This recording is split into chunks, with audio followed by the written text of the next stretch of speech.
Good morning all of you. Class 4 book Hindi पाठ्य पुस्तक का नाम है नंदिनी। आज हम पाठ पढ़ेंगे 2 जिसका नाम है गंगा। पाठ का क्या नाम है? गंगा। गंगा एक पवित्र नदी है। आज की डेट डालो। डेट है 27/7/2021। पाठ पढ़ेंगे दूसरा।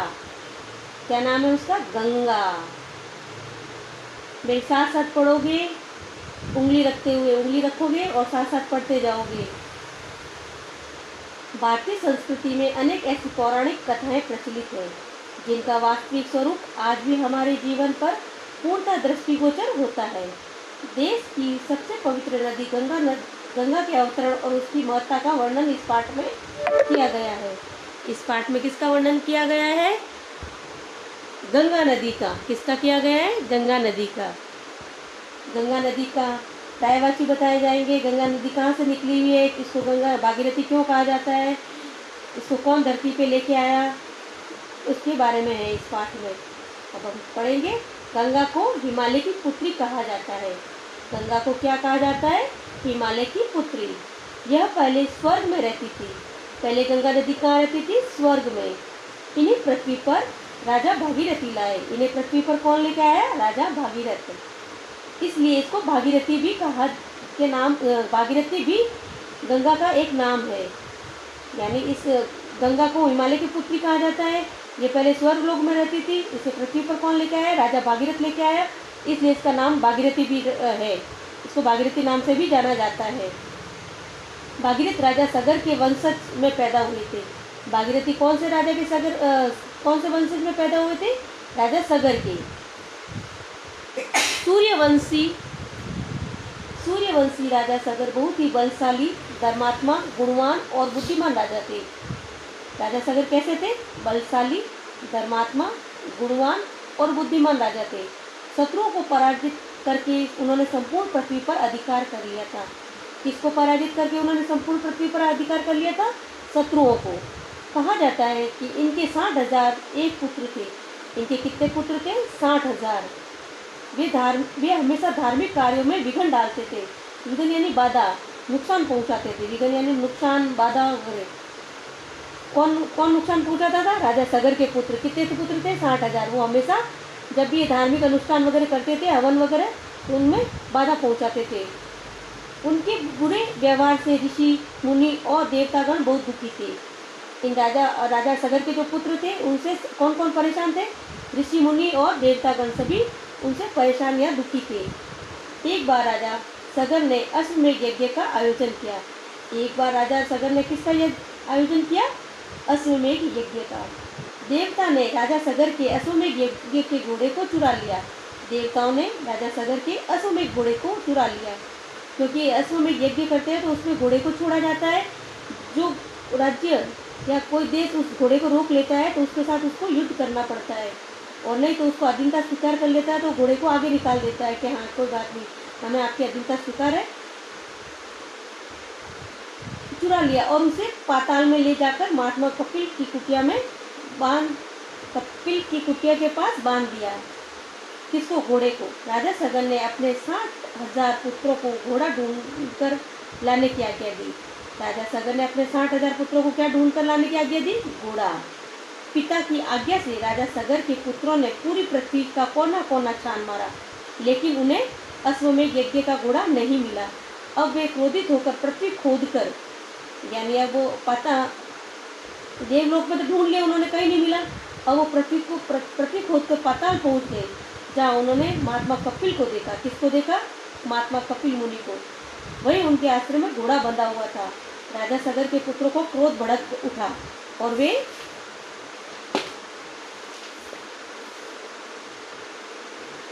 चिल्ला कर कहने लगे, यह तपस्वी नहीं, कोई ढोंगी है। इसको पकड़ लो और मार डालो। किसी ने हमारा घोड़ा चुराया है। जब राजा सगर के पुत्र कपिल मुनि के साथ दुर्व्यवहार करने लगे तो मुनि के नेत्रों से ऐसी ज्वाला निकली कि राजा सगर के पुत्र जलकर भस्म हो गए। आज हम यहाँ तक ही पढ़ेंगे। कपिल मुनि के नेत्रों से एक ऐसी ज्वाला निकली, यानी आग निकली जिससे राजा सगर के जो 60,000 पुत्र थे वो जलकर भस्म हो गए।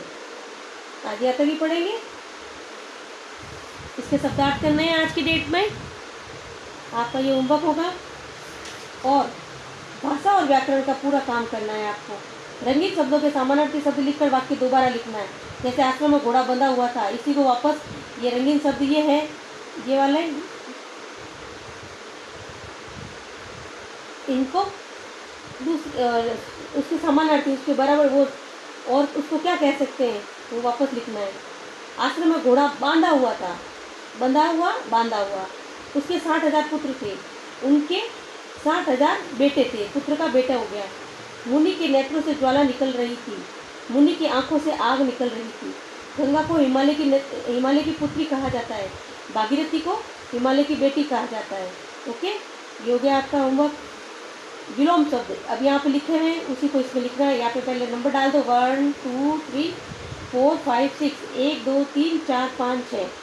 अब स्वर्ग, तो स्वर्ग का नरक होगा, यहाँ पे 1 नंबर डालो, नरक। आशीर्वाद, शाप, यहाँ 2 नंबर। राजा, रंग, यहाँ 3 नंबर। दुर्व्यवहार, सद्व्यवहार, 4 नंबर, यहाँ पे सद्व्यवहार पे 4 नंबर डालो। पुण्य, पाप, पाप पर 5 नंबर डालो। फिर देवता, दानव, ये 6 नंबर। वापस देख लो, ये सीरियल वाइज इसके 2 3 1 5 6 4। स्वर्ग का नरक, आशीर्वाद का शाप, राजा का रंग, दुर्व्यवहार का सद्व्यवहार, पुण्य का पाप और देवता का दानव। ये हो गया। तीसरा क्वेश्चन है हमारे, गुणवान और बुद्धिमान पुल्लिंग शब्द है, यदि उनके वाहन और मान के स्थान पर वती और मति लगा दिया जाए तो ये स्त्रीलिंग बन जाएंगे। जैसे गुणवती, बुद्धिमती, दिए गए शब्दों से वती और मति का प्रयोग करना है। भाग्यवान, भाग्यवती, भगवान, भगवती, बलवान, बलवती, श्रीमान, श्रीमती, बुद्धिमान नहीं, रूपमान, रूपमती, सत्यवान, सत्यवती। फिर है 4th क्वेश्चन, क्षत्रिय वाला, त्रिशूल वाला, ज्ञानी वाला, श्रमिक वाला।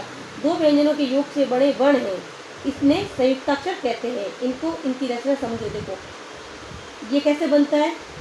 श, क हलन प्लस श षटकोण वाला, इन दोनों को मिलाएंगे तो श क्षत्रिय बनेगा। ओके। फिर है ख में ज हलन प्लस न बराबर ज्ञ बनेगा। समझ में आ रहा है, ये हलन जरूरी है। फिर ग से गमला है ढ, ग त हलन प्लस र तो क्या बना, त्र। त हलन प्लस र तो क्या बना, त्र। फिर घ वाला, श शलगम वाला, स शलगम के नीचे हलन प्लस र तो बना श्र। क्या बना, श्र। श हलन प्लस धन र बराबर श, क्षत्रिय। इसको प्लस भी बोलते हैं और घन भी बोलते हैं, घन। फिर एक संयुक्ताक्षर से बनने वाले 2 शब्द लिखो। और श क्षत्रिय से कौन कितने शब्द बनाने हैं अपन को, 2। जैसे मैंने बनाए श क्षत्रिय, श क्षमा। और त्र से त्रिशूल, त्रिदेव, त्रिमूर्ति, कुछ भी बना सकते हो। आपको जैसे समझ में आए, मैं अपने बता रही हूँ, आप अपने दिमाग से भी बना सकते हो ये शब्द, किसी से पूछ भी सकते हो। क्षत्रिय का क्षत्रिय, क्षमा। त्र का त्रिशूल, त्रिदेव। ज्ञ का ज्ञानी, ज्ञान। श्र का श्रम और श्रमिक। ओके, वापस सुन लो। संयुक्ताक्षर से बनने वाले 2 शब्द लिखने। श का क्षत्रिय, क्षमा लिखो, क्षत्रिय, क्षमा, त्रिशूल, त से त्रिशूल, त से त्रिदेव। जैसे ज्ञानी, जैसे ज्ञान, श श्रम, श श्रमिक। ओके। और इसका बलवती, बलवान का बलवती, रूपमान का रूपमती, श्रीमान का श्रीमती, सत्यवान का सत्यवती, और भाग्यवान का भाग्यवती, और भगवान का भगवती।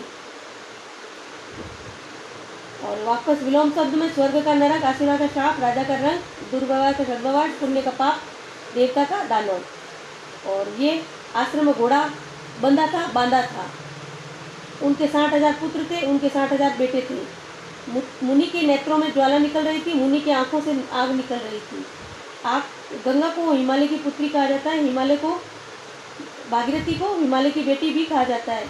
गंगा की जगह भागीरथी लिखोगे और पुत्री की जगह बेटी हो जाएगा। ओके, बंदा बांधा, पुत्र बेटे, ज्वाला आग, नेत्रों से ज्वाला, नेत्रों और ज्वाला दो का लिखना है, आंखों से आग, गंगा और पुत्री है, भागीरथी और बेटी होगा। ओके, ये आपका होमवर्क होगा 27 तारीख का। आज की डेट डाल के ये करेक्ट आ रही है पूरा भाषा और व्याकरण का पूरा पेज आपको 4 क्वेश्चन है, 4 क्वेश्चन, एक 2 3 और ये 4 क्वेश्चन है। आपको 4 क्वेश्चन आपको कॉपी में करना है। सबसे पहले तो शब्दार्थ करोगे। क्या करोगे आप? शब्दार्थ। शब्दार्थ के बाद में भाषा व्याकरण लिख के पूरा भाषा व्याकरण का पूरा कंप्लीट काम करना है।